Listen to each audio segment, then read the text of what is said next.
Para la inauguración de la casa nueva, a Úrsula se le ocurrió que haría un baile.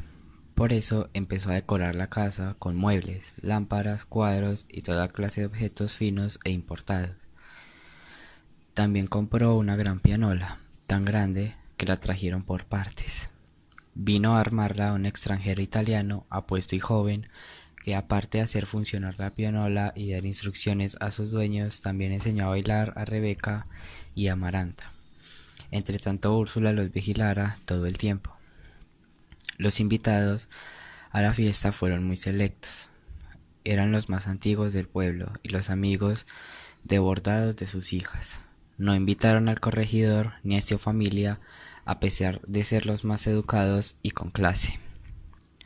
Cuando la fiesta empezó, todos admiraban la belleza de su nueva mansión, pero sellaron una gran desilusión cuando fueron a funcionar la pianola y esta no servía.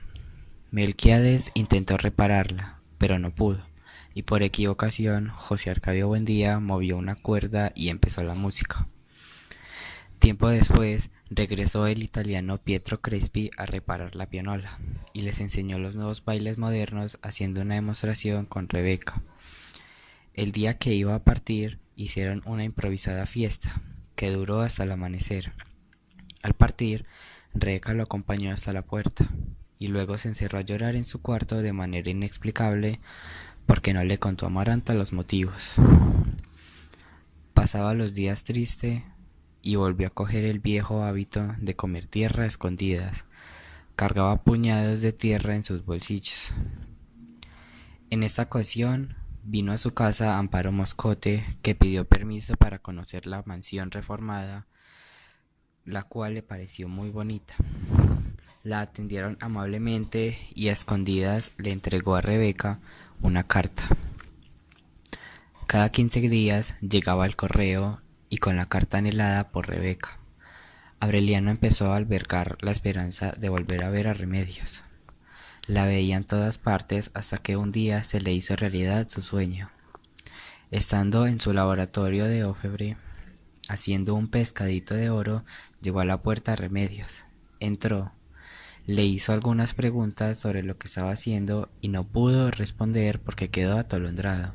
Solo le dijo que se lo iba a regalar a ella, pero salió corriendo y desapareció. Pasaron los días y seguía soñando con volverla a ver, y Rebeca añorando recibir la carta como de costumbre. Pero un día sucedió lo inesperado, lo cual fue que no llegó su carta. Esta situación la agobiaba tanto que se encerró en su cuarto y comió puñados y puñados de tierra que le provocaron vomitar. Úrsula, queriendo saber qué le ocurría, abrió su baúl y encontró dentro 17 cartas que le había escrito Pietro Crespi. Mientras tanto, Aureliano se fue a beber y perdió el sentido, pues no supo cómo llegó a su casa. Aureliano no había llegado a su casa, sino a la de Pilar Ternera, quien ya lucía bastante vieja, pero le pidió que lo dejara acostarse con ella. Pilar aceptó. Le limpió la cara y lo llevó a la cama. Al terminar, con una sonrisita estremecedora, le dijo que terminase de quedar y le prometió que convenciera a Remedios para que se casara con él. Por esos días, en su casa todo estaba hecho un caos. La tristeza y llanto de Rebeca hicieron que Amaranta también cambiara de ánimo. Se encerraba en el baño a escribir cartas y Úrsula un día le destapó el baúl y descubrió cientos de cartas sin enviar a nombre de Pietro Crespi. Úrsula maldijo el día en que había comprado la pianola. Días después, Pilar le contó a Aureliano que la joven había aceptado casarse con él. Entonces reunió a su familia para darles la noticia.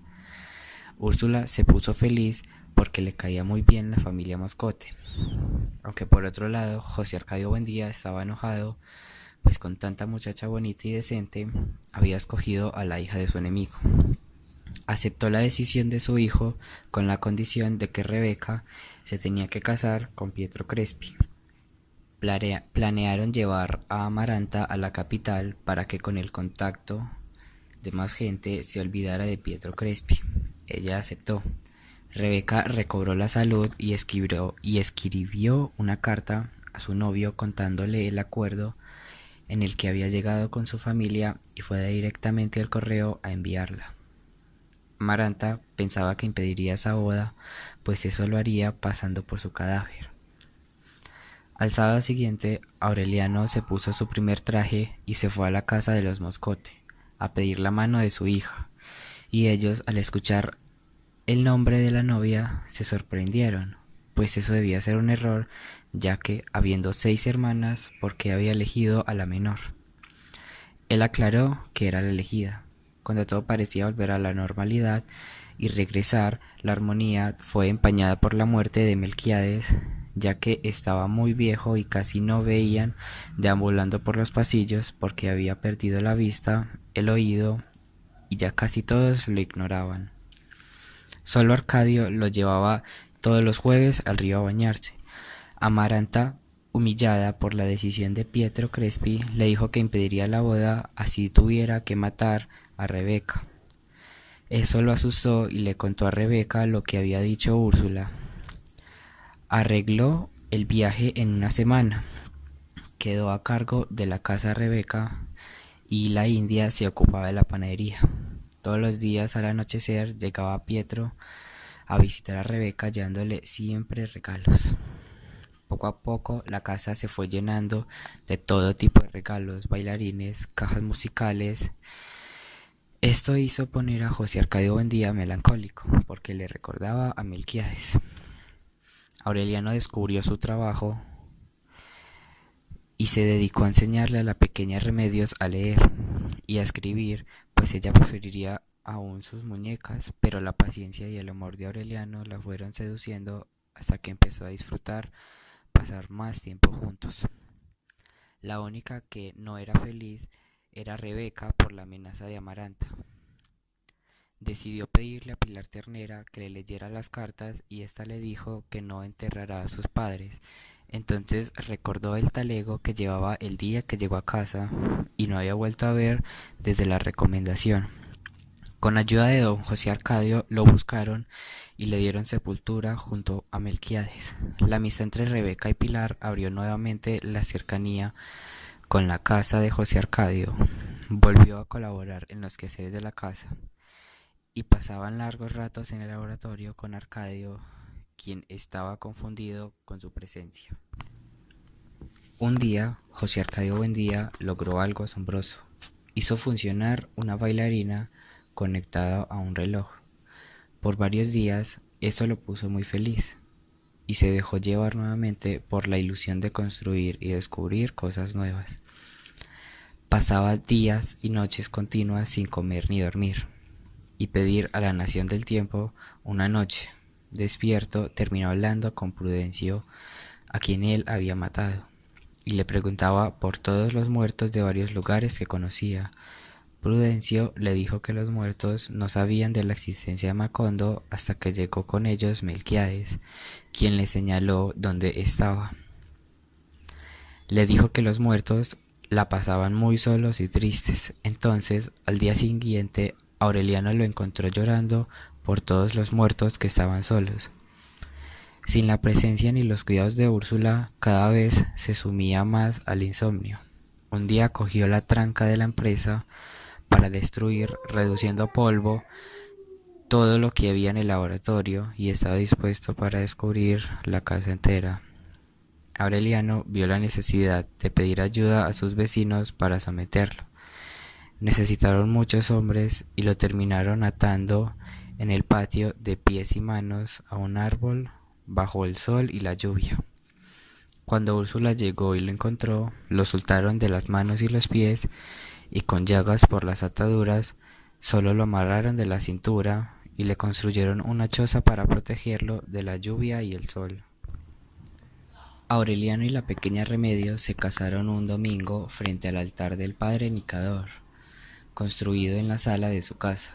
La pequeña Remedios apenas había llegado a la pubertad, pero sus hermanas y su madre le habían hablado tanto de la responsabilidad que llevaba el matrimonio que se sentía preparada en medio de bandas y una calle de honor desde la casa de los Moscote hasta la de Aureliano. Caminó saludando a la gente y dando gracias. Nunca perdió la compostura, ni siquiera cuando a Aureliano se le cayó el anillo que le iba a poner en su mano. Celebraron las noches. Ella fue y partió un gran pedazo de pastel y se lo llevó a don José Arcadio Buendía, que continuaba amarrado al árbol. La única infeliz en la boda fue Rebeca, pues ella también se sacaría ese mismo día. Pero Pietro Crespi recibió una carta anunciando la muerte de su madre, y ese fue de inmediato. Y en el camino, sin darse cuenta, se cruzó con su madre, quien iba a cantar en la boda. Al llegar a la capital, supo que era una broma lo de la carta e intentó regresar y llegar a tiempo para la boda, pero fue imposible. Amaranta juró, enfrente de todas, que ella no había escrito la carta. El padre Nicanor debía regresarse para su parroquia. Después de la boda, decidió quedarse una semana más al ver que los habitantes de Macondo estaban sin bautizar y vivían en concubinato. Decidió a esas labores de bautizar infantiles y casar parejas, pero nadie le prestó atención, pues habían vivido siempre sin un cura y se las habían arreglado personalmente con Dios. El padre Nicanor decidió construir un templo tan grande que viniera hasta los servidores de Roma. Empezó a pedir dinero puerta a puerta para esta, pero habían varias semanas que no había recogido el valor de una puerta. Desesperado por la indiferencia de los habitantes, recurrió a una campanilla anunciando por las calles del pueblo una misa campal el domingo. Unos acudieron por curiosidad y otros por temor de que Dios los castigaría por su indiferencia. Allí predicó los evangelios y al final, cuando la gente se iba a ir, estiró sus brazos y los pidió que esperaran, pues iba a hacer una demostración sobre la existencia de Dios. Se tomó una taza de chocolate caliente, que le alcanzó el monaguillo, y luego empezó a flotar. Se levantó del piso varios centímetros. La gente asombrada empezó a creer y le empezaron a colaborar dándole dinero para su construcción. Hizo esta misma demostración por las cosas y así consiguió ayuda.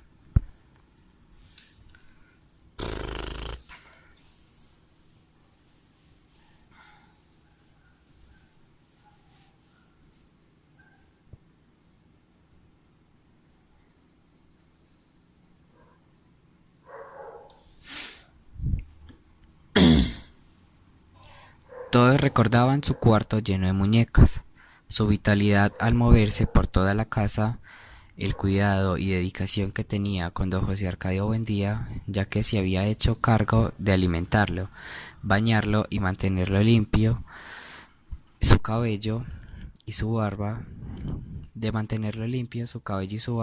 piojos y liendres. Arreglar el cobertizo en tiempos de tormenta. Además sorprendía a todos con su bondad y cariño y su intento maternal al hacerse cargo del hijo de Aureliano que había tenido con Pilar Ternera, al que llamaron Arcadio José. Úrsula decretó un año de silencio. Puso la foto de Remedios en un altar con una cinta nueva y una lámpara de aceite que debía permanecer por siempre encendida. La relación de Rebeca y Pietro se tornó aburrida y monótona. Se encerraba a Rebeca en su cuarto a chupar dedo. Volvió a comer tierra como si el amor se hubiera terminado. Amaranta se hizo cargo de Arcadio José como si fuera su hijo. Luego de pasar mucho tiempo guardando luto, volvieron a su labor de tejer a puerta cerrada. Una tarde, a los dos los empujó la puerta un hombre corpulento, gigante, vestido con ropas viejas y espuelas y una medalla de la Virgen de los Remedios. Entró y dijo: buen paso por toda la casa, y a todos les iba diciendo buenas. Llegó a la cocina y dijo lo mismo. Úrsula lo miró asustada por unos segundos y de pronto lanzó un estremecedor grito y saltó a su cuello abrazándolo con fuerza, y él lloró de alegría. Es mi hijo José Arcadio. Regresó tan pobre como se había ido. Tuvo que darle 2 pesos para pagar el alquiler del caballo en el que venía. Le preguntaron dónde había estado y dijo, por ahí. Colgó la hamaca en la habitación que le asignaron y durmió por 3 días. Se levantó y luego de comerse 16 huevos crudos, se fue a la cantina de Catanario, donde todos se asustaron con su tamaño y corpulencia. Ordenó trago para todos e hizo apuestas de fuerza hasta con 5 hombres al mismo tiempo, pero nadie lograba mover su brazo. Catario le apostó 12 pesos a que no era capaz de mover el mostrador. Este lo arrancó y lo sacó a la calle. Se necesitaron 11 hombres para volverlo a entrar. Exhibió todo su cuerpo tatuado de pies a cabeza, pues le había dado 75 veces la vuelta al mundo viviendo aventuras de marinero y compartiendo con prostitutas. Así pasaban los días, dormía en el día y en la noche salía. Poco se integraba con la familia. En ocasiones en el comedor Úrsula mostraba su simpático agrado cuando él contaba sus aventuras. Arcadio poco hablaba. Amaranta mostraba su repugnancia ante sus eructos. Rebeca buscaba cada pretexto para acercársele, pero Pietro era poco al pie de ese hombre tan corpulento. Un día José Arcadio le miró su cuerpo y con tono descarado le dijo: «Eres muy mujer, hermanita». Úrsula no podía creer que ese jovencito se le había ido con los gitanos y se hubiera transformado tanto. Rebeca perdió el control de sí misma y volvió a comer tierra. Se enfermó de fiebres. Se mostraba impaciente por la presencia de José Arcadio. Decidió una tarde ir a su cuarto y lo encontró casi desnudo y terminó acostada con él. Le propuso que se casaran. Entonces fue a la tienda de instrumentos de Pietro y le informó que se casaría con Rebeca. Pietro le recargó que no podía ser porque eran hermanos, pero José Arcadio no le importó. En la misa del domingo, el padre reveló que ellos no eran hermanos. Se casaron y Úrsula los desterró de su casa. Alquilaron una casa cerca del cementerio. Aureliano se compadeció de ellos y les regaló algunos muebles. Y días después José Arcadio empezó a trabajar las tierras de nadie que rodeaban la casa. Pietro visitaba la casa de los Buendía, les llevaba a Úrsula regalos importados pues les tenía cariño y una tarde acompañó a Amaranta en su quehacer de bordado y le propuso que se casara con él.